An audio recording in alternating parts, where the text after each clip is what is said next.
que hice un currículum, el padre me dice, pues eso es lo de menos. Lo que importa es lo que vamos a escuchar.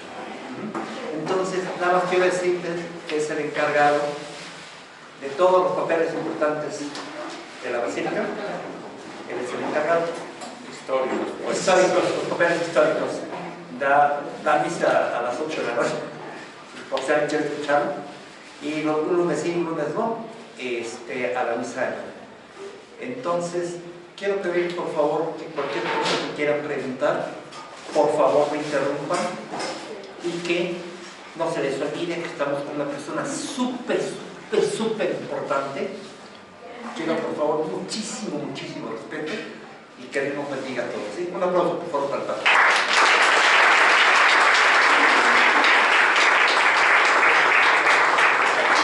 No funciona bien el cañón, pero bueno, si no, así, pues lo que vaya explicando. Y antes que nada, pues agradezco la invitación que me hizo el padre Gerardo y el padre Felipe, y aquí los encargados de la pastoral de esta parroquia, para esta plática, para también estar en sintonía pues, con el proyecto que quieren hacer los obispos. En el año 2031 son los 500 años de las apariciones de la Virgen de Guadalupe. Entonces quieren hacer un proyecto para un proyecto pastoral de toda la nación mexicana, que se los pidió el Papa, ¿verdad? El Papa Francisco, cuando vino a México en la catedral, les pidió un proyecto a largo plazo de pastoral. Y bueno, en sintonía con esto, es que se quieren intensificar todos los estudios acerca de la Virgen Santa María de Guadalupe. Y hay que decir que, bueno, lo de Guadalupe es un acontecimiento, se habla del acontecimiento guadalupano. ¿Y qué significa eso del acontecimiento? Pues es un hecho destacable que se presenta de una manera única, imprevisible, que merece ser conservado en la memoria por escrito, porque sus consecuencias son trascendentes. O sea, un acontecimiento marca una ruptura, hay un antes y un después de ese acontecimiento. Genera un proceso en todas las personas que reciben su influjo, o sea, no se quedan igual, no se quedan indiferentes. Hay acontecimientos buenos, también hay acontecimientos malos como los terremotos, por ejemplo, ¿verdad? Los acontecimientos buenos se celebran, los acontecimientos malos pues se busca que pues las consecuencias vayan disminuyendo en la propia vida y en la de los demás. Lo que sucedió, esto no se ve mejor, tal vez hay que quitarlo y prender la luz. Sí, okay. Lo que sucedió en el año 1531 va a ser un acontecimiento que va a tener una influencia que va a marcar la vida, no solamente la vida de las personas que participaron en él, sino la vida de toda la Nueva España, la vida de México y la vida de millones de personas. Sigue teniendo un influjo muy grande hasta nuestra época. Entonces, algo muy importante en el mensaje guadalupano es que hay un encuentro de la Virgen con Juan Diego. Y esto sigue a Jesucristo, nuestro Señor. El Evangelio nos enseña que nuestro Señor Jesucristo, o sea, en su vida pública, aprovechaba todas las oportunidades para ir al encuentro de los demás, ¿verdad? Y esos encuentros nunca dejaban indiferentes a las personas. Para muchos era el inicio de una vida nueva, comenzaba pues, un proceso de fe cuando se encontraban con Jesucristo. Para otros que lo rechazaban y que estaban muy aferrados a su propia forma de vivir la religión judía y no aceptaban la novedad que Jesús proponía, pues entonces perdían una oportunidad única en su vida. Bien, en el Tepeyac también se dio un encuentro vivo de persona a persona. La persona de María, mensajera de Dios, portadora de Cristo nuestro Señor, y la persona de Juan Diego, un indígena macehual, o sea, era del pueblo, y que tal vez en esos momentos después de la conquista de Tenochtitlán, pues sí, había sufrido un influjo, pues una tristeza más bien, una tristeza muy grande, porque como para todos los indígenas, ese acontecimiento de la conquista supuso un trauma muy fuerte. Pero ahora en ese encuentro va a recobrar lo que yo creo que muchas cosas que había perdido. Va a ser como un paso para él de las tinieblas a la luz, del silencio que vivía después de ese acontecimiento doloroso, a algo muy diferente. Y es que pues este acontecimiento, esta llamada de la Virgen a la persona de Juan Diego, pues lo va a enaltecer, y pues en cierta manera él va a ser el representante de los pueblos mesoamericanos, de los habitantes que estaban aquí en esta tierra. Santa María de Guadalupe pues se encontró en 4 ocasiones con San Juan Diego. Ustedes saben las 4 apariciones. Las 3 primeras fueron en lo alto del Cerrito, en el Tepeyac, donde ahora hay una iglesia, la iglesia del Cerrito. La 4ª aparición fue en el llano, ¿verdad? Enfrente de donde ahora es la iglesia del Rosito, que hay incluso un señalamiento de que ahí fue esa 4ª aparición. Y luego también hubo otra 5ª aparición a Juan Bernardino. Y además la Virgen hizo que Santa María de Guadalupe se encontrara con San Juan de Zumárraga en 3 ocasiones, en 3 momentos. Y pues así como Jesucristo cuando se encontraba con los oyentes, pues eso era una ocasión de gracia, así también sucedió lo mismo con los encuentros de la Virgen de Guadalupe. Supusieron pues algo muy fuerte para las personas que lo vivieron, y además pues para todos los que hemos venido después, porque el encuentro con la Virgen, con la imagen de Santa María de Guadalupe, siempre puede generar algo muy importante para todos nosotros. Por ejemplo, el ponernos ante su imagen siempre nos hace sentir una gran ternura de parte de ella, ¿verdad? De parte de ella. Nos hace sentir su amor maternal, nos hace sentir su presencia en medio de nosotros, o sea que no estamos solos. Y además nos ayuda a encontrarnos con su Hijo, porque algo muy importante de la Virgen de Guadalupe es que ella viene que tengamos un encuentro con su Hijo. No viene para que la honremos a ella, como a veces se ha interpretado, sino que Santa María de Guadalupe viene para que nosotros nos encontremos con su Hijo.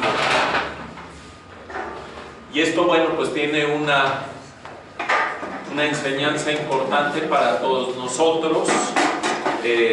Lo que se deriva de aquí es que hay que aprovechar todas esas oportunidades. Todos los agentes de pastoral están llamados a ir al encuentro de los demás, porque la evangelización se da de una manera muy especial cuando salimos al encuentro de los demás. Las comunidades actuales cristianas, para cumplir su misión, están llamadas no a encerrarse en sí mismas, sino a ir sobre todo al encuentro de las personas alejadas del influjo del Evangelio. Bueno, el segundo elemento que es muy importante destacar es que Santa María de Guadalupe es mujer y además es madre. Es una mujer, la Santísima Virgen, quien viene a traer el Evangelio a estas tierras. Hoy en día es normal que la mujer tome parte en la vida apostólica de la Iglesia, ¿verdad? Hay muchas catequistas, muchas personas, muchas mujeres que evangelizan y que están en los grupos apostólicos o religiosas de vida activa, etcétera. Pero en el siglo XVI todos los misioneros eran varones. Las religiosas que llegaron a Nueva España, por ejemplo, a partir de 1540, que fueron las primeras, las monjas concepcionistas, eran monjas de clausura, o sea, no había vida religiosa femenina activa. Todas las monjas estaban encerradas en los conventos. Y en México, en cambio, la importancia de la figura materna obedecía a que dentro de la sociedad prehispánica entregada a la guerra como ideal de religión, había un número menor de hombres que de mujeres, pues eran muchos los varones que morían jóvenes en las batallas, ¿verdad? O en el sacrificio.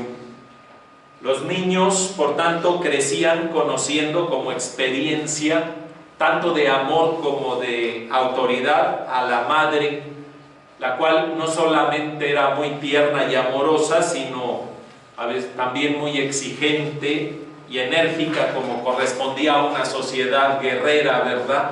A una sociedad guerrera. O sea, los niños pues, crecían teniendo mucho más presente la figura materna que la figura paterna, por las causas que ya he dicho. Muchos hombres morían en las guerras o en el sacrificio. La providencia de Dios dispuso que para México era indispensable, junto a los innumerables misioneros apóstoles varones, la presencia de un apóstol que fuera mujer y madre, ¿verdad? Mujer y madre. Y al hacer que la Virgen María, Madre de Dios, transmitiera su mensaje, o sea, que fuera ella quien transmitiera un mensaje de Dios muy importante, pues se adaptó a la mentalidad de los indígenas. Sabemos ahora que pues en nuestra patria la promoción y la transmisión de la vida de fe en las familias se debe en gran parte a las mujeres, ¿verdad? A las mujeres. Y esto pues nos da un mensaje. El acontecimiento guadalupano invita a promover cada vez más el papel de la mujer en la iglesia y en la evangelización. O sea, es un acontecimiento que invita a la promoción de la mujer, así como María de Guadalupe quiso venir a evangelizar, a transmitirnos un mensaje, así ella también invita a la iglesia para que pues, promueva a la mujer en la evangelización. Pero además, desde la primera aparición, Santa María de Guadalupe se muestra como Madre de Dios y Madre nuestra, ¿verdad? La traducción del Nican Mopogua. El Nican Mopogua es el relato de las apariciones que hizo un indígena llamado Antonio Valeriano. Él fue el que escribió este relato. Lo hizo hacia 1560, o sea, como 30 años después de las apariciones. Y el Nican Mopogua, en la traducción que hace, es uno de los más grandes conocedores del náhuatl, que fue el padre Ángel María Garibay, el maestro de Miguel León Portilla, que es de los grandes conocedores actuales del náhuatl. Pues este padre, que fue canónigo de la basílica, hizo una traducción del Nican Mopogua, y ahí cómo se presenta la Virgen María a San Juan Diego. Le dice: yo soy la perfecta y perpetua Virgen María, Madre del verdadero Dios, de aquel por quien todo vive, el creador de los hombres, el dueño de lo que está cerca y junto, el amo de los cielos y de la tierra. Así se presenta la Santísima Virgen. Los antiguos mexicanos, pues en medio de su politeísmo, creían en un Dios superior a todos los demás, pero para los indígenas, pues este Dios supremo era demasiado importante como para ocuparse de ellos directamente. Y aquí, sin embargo, ellos escuchan que la Madre del verdadero Dios se acerca a ellos, se interesa por ellos, se muestra como Madre amorosa de todos. Y le dice a Juan Diego: yo soy vuestra Madre misericordiosa, de ti y de todos vosotros los que vivís unidos en esta tierra, y de todos los demás variados géneros de personas que son mis amadores, los que claman a mí, los que me buscan, los que en mí tienen confianza. Aquí, en este pasaje, la Madre de Dios se honra de ser Madre de los naturales, Madre de todos los habitantes de la tierra. Está diciendo que se honra de eso. Pero bueno, eso explicaba una exigencia. Si es madre de todos los habitantes de estas tierras, eso significaba aceptar como hermanos no solo a todos los que estaban en su tierra, sino a todos los demás variados linajes de hombres, porque ella también dice que es madre de todos los demás variados linajes de hombres. En esta tierra siempre había habido luchas, pueblo contra pueblo. Era parte pues de la vida de los pueblos mesoamericanos. Incluso tenían lo de las guerras floridas, ¿verdad?, que iban a distintos lugares, a los pueblos con los que estaban en conflicto, y el objetivo era traer prisioneros para los sacrificios, ¿verdad?, para los sacrificios. Ahora se enteran que tienen una madre común, todos los que están en esta tierra, incluyendo a los españoles que los acababan de conquistar, eran sus hijos y por ende hermanos entre sí. O sea, el mensaje de Guadalupe es un mensaje que hermana a los pueblos, no que los divide. Y ahora que en México estamos tan necesitados de esa unidad, pues el mensaje de Guadalupe nos puede ayudar mucho en ese sentido. Y luego dice allí en la casa sagrada que ella pide: he de oír su llanto, su tristeza, para aliviar todos sus múltiples dolores, necesidades e infortunios. O sea, nada más propio de una madre que escuchar el llanto curar miserias, penas y dolores.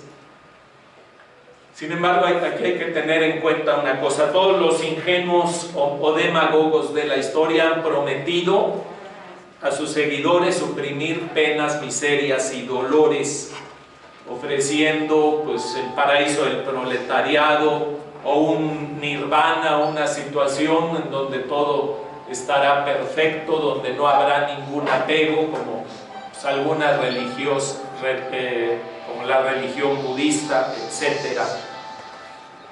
Cristo, al contrario,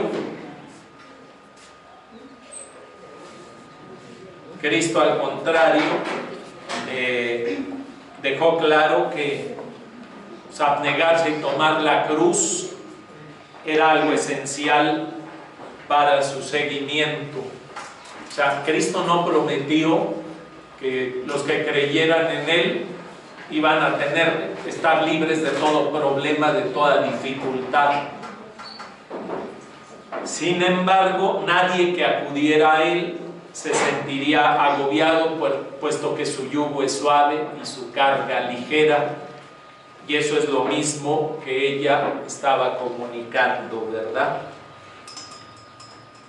O sea que ella viene a consolar, a animar, a fortalecer, no para que no tengamos problemas, sino para que podamos salir adelante en nuestras dificultades, en nuestras situaciones difíciles. O sea, vemos que el mensaje guadalupano tiene una claridad notable, una claridad doctrinal notable, y es una buena noticia. Además, no es algo confuso, sino sencillo para que todos lo comprendieran. Tampoco es un mensaje de miedo, como a veces se oye de algunos supuestos mensajes de la Virgen María, sino que el mensaje guadalupano invita a la confianza, pero sin evasión de la realidad. O sea, viviendo plenamente la realidad que nos toca vivir, pero ella nos da una confianza y nos alienta a seguir adelante superando nuestros problemas. Y luego otra cosa muy importante es cómo la Virgen María de Guadalupe se incultura en estas. Yo creo que se voy a necesitar el fueron por allá. El micrófono, pero si no luego se me va a cansar. Pues está lleno de la voz, padre.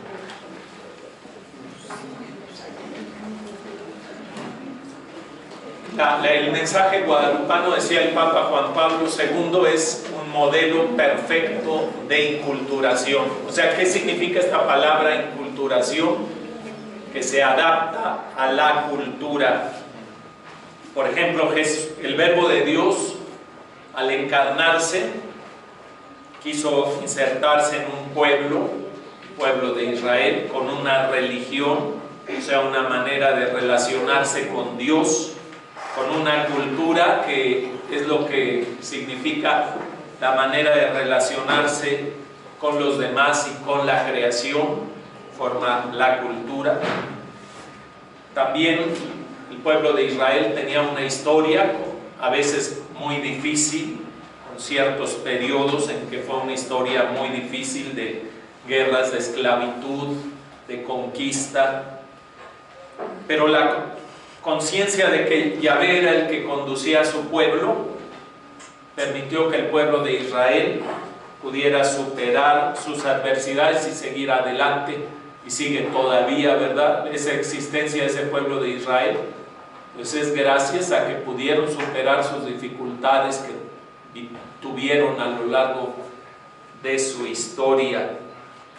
Pues bien, nuestro Señor Jesucristo conoció intensamente a su pueblo, conoció cómo pensaban los distintos grupos, los fariseos, los saduceos, los escribas.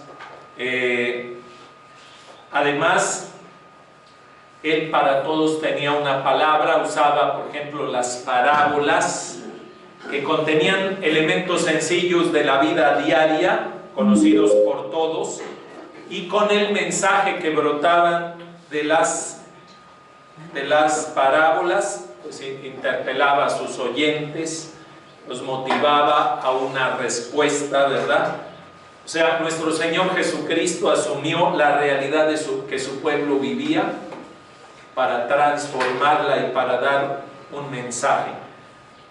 Pues bien, esto también hace la Santísima Virgen, se adapta a este pueblo. Y en primer lugar está el hecho de que Dios haya querido dejar una imagen de la Virgen. Los pueblos prehispánicos, por ejemplo, no tenían alfabeto. Todas las cosas las transmitían a través de pinturas, que ahora llamamos códices. Así ellos escribían su historia a través de esas pinturas y que están contenidas en los códices. Las imágenes eran indispensables para la comunicación entre ellos.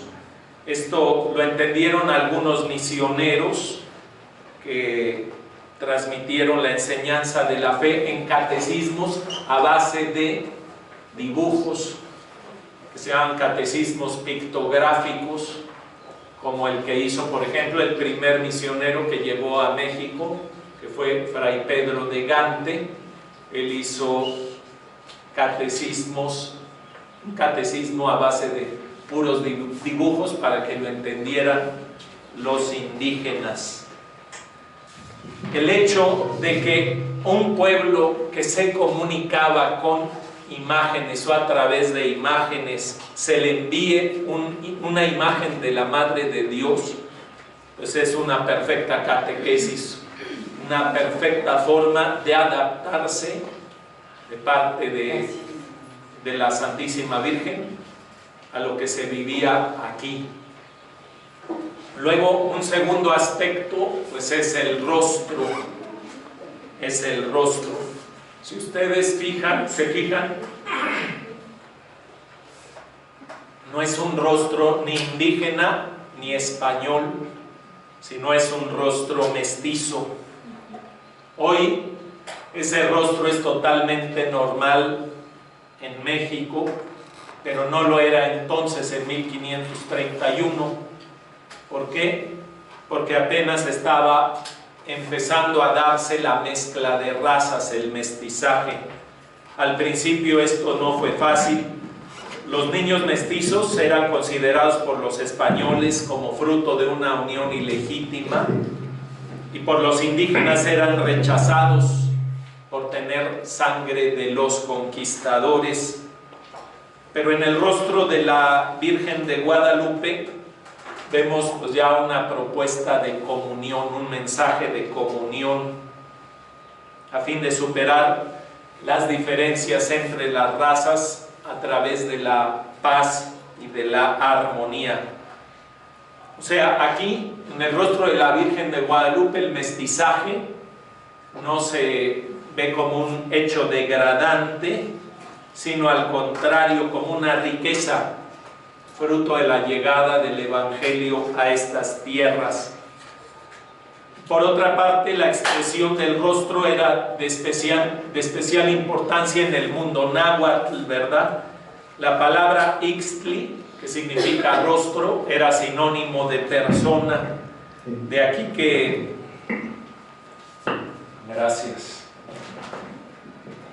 La palabra ixtli, que significa rostro, era sinónimo de persona.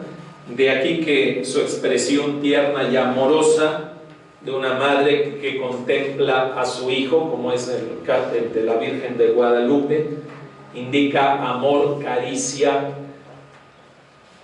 protección, inmenso interés por el otro.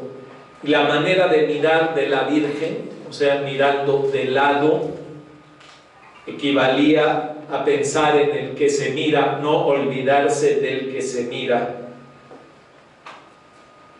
Y esto es algo fundamental, esa mirada de la Virgen de Guadalupe y el rostro mestizo que ella tiene. Y esto nos debe cuestionar hacia nosotros cómo mirar hoy en María de Guadalupe, es decir, con ojos de misericordia a tantos hermanos, tantos rostros dolientes que necesitan pues, aliento, reconciliación y sentido en su vida. El tercer elemento simbólico de la imagen es el sol que aparece detrás de la imagen como abriéndose paso entre la bruma. Ven la imagen de Guadalupe, en la parte de atrás está el sol, pero en medio de una bruma. Y esto traía enseguida a la mente indígena una frase que ellos usaban en su idioma para hablar de la llegada de Dios. Decían entre nubes y entre nieblas. Como sabemos además, el talle que marca el cinto no está en la cintura, sino está elevado hasta el pecho, mostrando que esta muchacha está encinta. María de Guadalupe se muestra esa mujer que está encinta, que está esperando a su hijo, con el sol iluminando al hijo que viene. Y bueno, otro detalle de este acontecimiento es que se da en el solsticio de invierno, que ahora en algunos años es el 21 y en otros años es el 22 de diciembre.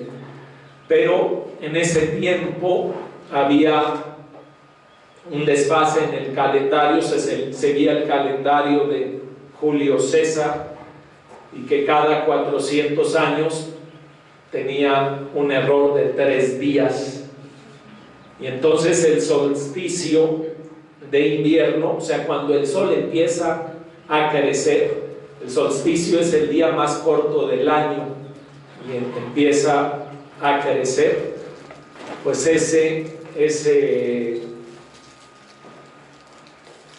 solsticio se daba precisamente hacia el 10-11 de diciembre. Había un error de 11 días que en 1582 el Papa Gregorio XIII lo corrigió, bueno, sirviéndose de muchos sabios y científicos. Hicieron la reforma del calendario, lo que se llama el calendario gregoriano. Pues bien, hacia el 10 de diciembre del solsticio, o sea, cuando se estaba apareciendo la Virgen de Guadalupe a Juan Diego. Y esto, pues, a lo mejor para nosotros no tiene mucho sentido, pero para ellos sí, que los pueblos indígenas, Mesoamérica y los mayas, pues, eran grandes astrónomos, tenían mucho conocimiento de la astronomía, y pues para ellos le daban un gran significado. Por otra parte, el manto que tiene la Virgen representa el cielo. O sea, si ven, el manto de la Virgen está tachonado de estrellas, entonces representa el cielo. Y la túnica que ella trae representa la tierra, porque está llena de flores. ¿Y qué es lo que pasa? Que en la parte de abajo está el ángel, que con una mano sostiene el manto y con la otra mano sostiene la túnica. ¿Y esto qué es lo que significa? Pues la unidad que hay entre el cielo y la tierra. Esa unidad se da a través de Jesucristo. Porque bueno, en los antiguos mexicanos suponían que había un eterno conflicto entre el sol, la luna y la noche, ¿verdad? Entre el día y la noche. Y por eso ellos ofrecían los sacrificios humanos para perpetuar esa lucha entre el día y la noche, porque pensaban que cuando se acabaran ese tipo de sacrificios, pues ya iba a venir un cataclismo y ya no iba a haber esa sucesión de día y noche. ¿Sería este Pablo? Sí. Dice, los indígenas contemplaban como un eterno conflicto, pero no es ese.